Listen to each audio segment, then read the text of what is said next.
اللهم صل وسلم وزد وبارك على سيدنا محمد وعلى آله وأصحابه أجمعين. ازيكم يا حبايبي؟ عاملين ايه؟ يا رب تكونوا بخير وبصحة وسلامة دايما يا رب. النهاردة كده فيديو خفيف، فيديو مش من وراه استفادة قد ما هو فيديو يعني وخلاص.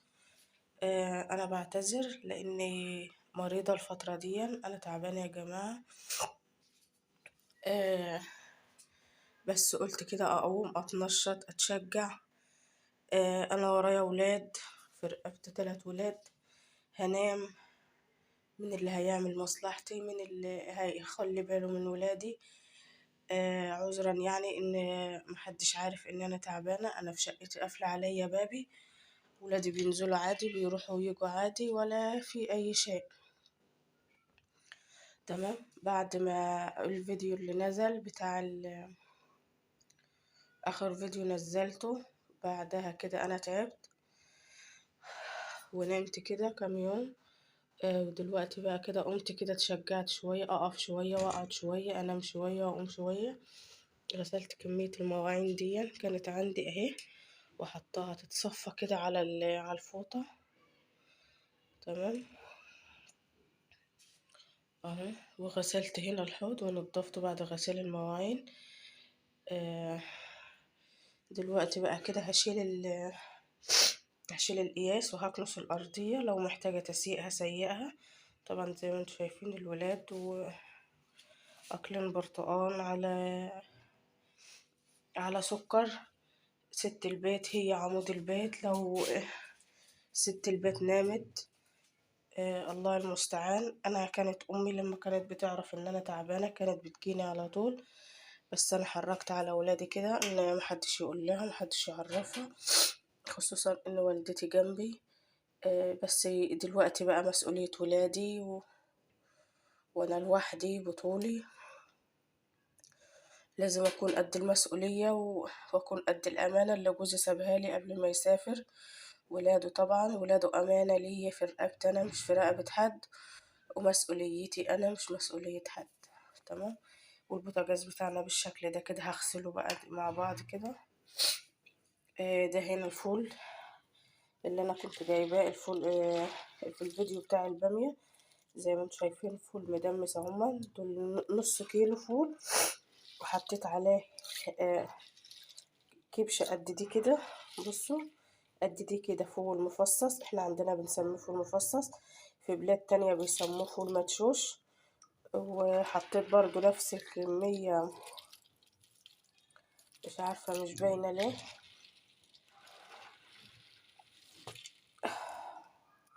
اهو. كبشة برضو من العدس الأصفر، وكبشة من العدس أبو جبة. تمام اهو. وحطاه كده في المية دي يتنقع كل شوية كده، وبعدي على المطبخ أقلبه كده زي ما انتم شايفين. والمية العكرة دي بصفيها كده أول بأول، وبحط عليه مية نظيفة لحد بكرة إن شاء الله. تاني يوم هنسلقه مع بعض ونشوف هزيد عليه ايه وهحط له ايه وهعمله ازاي بطريقة جديدة. أنا الطريقة دي بحبها وبعتمدها، قد يكون حد غيري بيعملها أو لأ. زي ما قلنا قبل كده، الأكل أذواق، ولولا اختلاف الأذواق لبارت كل السلع. تمام اهو. يلا نتوكل على الله ونقول يا رب، ونروق كده المطبخ دون. وده بقية الفول اهو. اهو ده الفول المدمس. انا اسفة يعني لو طلع لكم صوتي مش عاجبكم او حاجة، بس ده اكل عيش يا جماعة، وما ينفعش القناة تبقى واقفة كده من غير فيديوهات. مادام فما قدرت ان انا اقوم اصور، الحمد لله الحمد لله. بكام يوم اللي انا تعبتهم دول كان عندي اكل، كنت بطلع من التلاجة أسخن، كنت بطلع وأسخن وأدي لولادي برضو، ما أهملتهمش. الحمد لله، اللهم لك الحمد، اللهم لك الحمد، اللهم لك ألف حمد. هحوش بقى القياس ده كده وهكنس الأرضية وهنسيقها، وهنشوف الفيديو بتاعنا عامل ايه. طبعا بالنسبة للملاية دي أنا علقتها معاكم، تاني يوم الصبح لقيتها وقعت دي بتاع الحوض. وقعت من على الحوض، ودي كده لقيتها ثابت من بعضها. فانا هحوشها بقى، اعذروني على المنظر. آه، اللي عارف يا جماعة جروب او حد يعني بيبيع ستاير مطبخ، ستاير اللي هي للحوض دي، يبلغني ويعرفني يا جماعة عشان اتواصل معاه. تمام. يلا يا جماعة نشوف هنعمل ايه. خلصنا المطبخ ونخش نشوف هنعمل ايه تاني، خصوصا ان الولاد ما هماش هنا، يعني الولاد عند بيت جدهم عند امي، واحنا دلوقتي بعد المغرب الدنيا ضلمت. انا قلت كده ايه اتقسم على نفسي واقوم مصلحتي عشان ولادي. الوعي المواعين يعني او الوعي دي من غير غسيل بتطلع ريحة برضو. لان عندي شباك المطبخ ساعة ما بيتفتح الصبح الشمس بتضرب كده.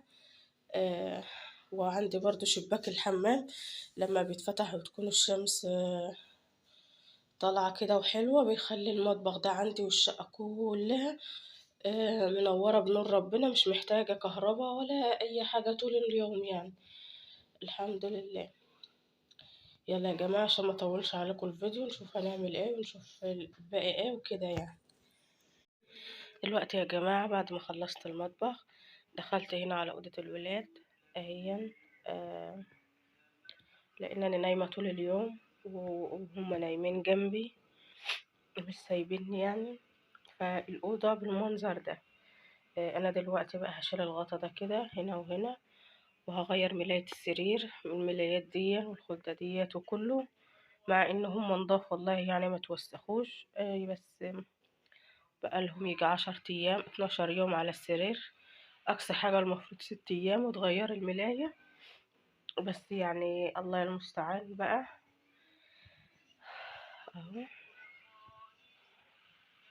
وهجيب المكنسة كده وهشفط السجاد ده برضو، بحيث لو عليه آه، يعني حاجات من رجليهم زي ما انتم شايفين كده اهو. لاني مش قادرة امسك المقشة واقش يعني. تمام. وهنظبط الدولاب ده و... وكده يعني. يلا بينا نكمل، وبرتاح شوية زي ما قلت لكم بعمل. الله المستعان. ما تناموش للبرد يا جماعة، البرد مهما يكون صعب لازم نستحمل كده على بعض. ما تناموش، قوموا شجعوا وتنشطوا علشان خاطر ولادكم وعلشان خاطر نفسكم. البرد لو نمتوله بيزيد. انا ما نمتش، بمعنى ما نمتش يعني انا بقيت انام واقوم واقوم وانام. الله المستعان. يلا يا جماعة نشوف هنعمل ايه، وهنظبط الأوضة دي نعمل فيها ايه واهتاني اللي بعد كده. يلا بينا يا جماعة. وكده يا جماعة خلصت أوضة النوم اهي، شلت ملايات السرير وحطيت ملايات تانية، وشفطت السجاد بالمكنسة اهي. لسه مطلعتهاش، اخدها بقى نطلع الوقتي وهنشوف هعمل ايه تاني في بقية الشقة قبل ما الولاد يجوا كده، علشان هيجوا بقى يناموا او انا هرتاح. تمام. يلا بينا نشوف هنعمل ايه تاني. دلوقتي بقى يا جماعة زي ما انتم شايفين كده جينا للصالة اهي. معلش عشان الاضاءة هنا ضعيفة. طبعا الولاد واكلين كده قبل ما ينزلوا، كانوا واكلين العصر وما روقتش وراهم، عذرا يعني سامحوني. اي ست بيت بتتعب لازم بيتها بيتأهمل شوية. تمام. هما اكلوا ونزلوا كده وسابوا مواعين وراهم لانهم فرحانين ان هم رايحين عند دار جدهم. انا سخنت لهم لبن هنا كده كوبايات قايم وحطها تحت الكنبه، وسبت الوابور ده قلت كده يبرد مكانه على ما يبرد، وهعينه مكان ما بعينه. وراحت عليا نومه يعني لان انا همدانه كده. دلوقتي بقى كده قلت ايه اما اتنشط شغلانه ورا شغلانه هتجيب بعضها، والشقه ايه هنضفها كده. لانه مادام ولادي راحوا لأم النهارده فاكيد هيقولوا لها ان انا تعبانه وهي هتيجي يعني، لان انا ما قلتلهاش، ومفيش حد من اخواتي عارفين يعني ان انا تعبانه وكده. تمام اهو. هنروق بقى برضو كده اهو. ومعانا المكنسة بتاعتنا اهي، وده ترمس كده شاي. حماتي بعت عاوزاه. كل سنة طيبين. عندنا كده أنفار في الغيط، وبيروح لهم شاي في الترامس دي يعني. تمام اهو. يلا هنروق صالتنا وهنشوف هناخد بعض برضو وهنروح على فين وهنتسلى. وانا بعمل حاجة يا جماعة وبرتاح، بعمل وبرتاح يعني، مش شادة على طول في الشغل. تمام. متنسوش اللايكات يا جماعة، اللايك هو اللي بيرفع من قيمة الفيديو. وكده يا جماعة خلصت الصلاة اهي، روقتها ورجعت الطبلية دي مكانها كده، وحطيت عليها البول وبور علشان خاطر الصبح بأمر الله أسخن لهم عليها لبن. لما يجوا رايحين دروسهم، أو لو هم جم لما يجوا يعني وعايزين حاجة سخنة ولا حاجة هعملها لهم. اللي كان بيخبط دلوقتي دول كانوا بناتي، كانوا جايين يشوفوني.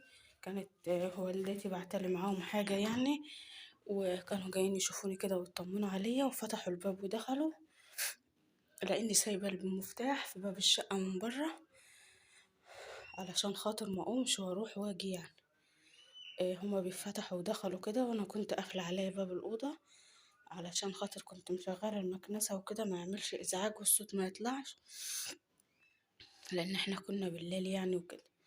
تمام. دلوقتي بقى خلصت الصلاة اهي، هم هيجوا هيلعبوا شوية او هيناموا، فمش هيبهدلوا حاجة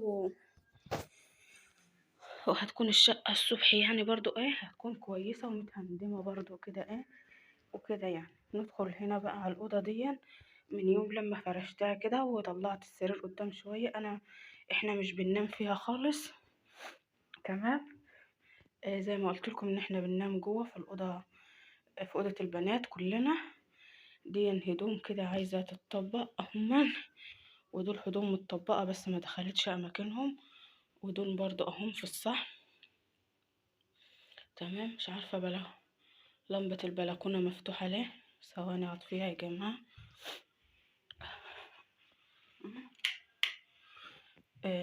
طبعا هكمل تطبيق بقية الهدوم، وهرجع الهدوم دي مكانها، وهنطبق كده بقى بقية الهدوم دي كده. والهدوم دي على الأرض دي هدوم وسخة، مكان الولاد مغير هدومهم فبيرموا يعني، لأنهم فرحانين فبيرموا ويمشوا.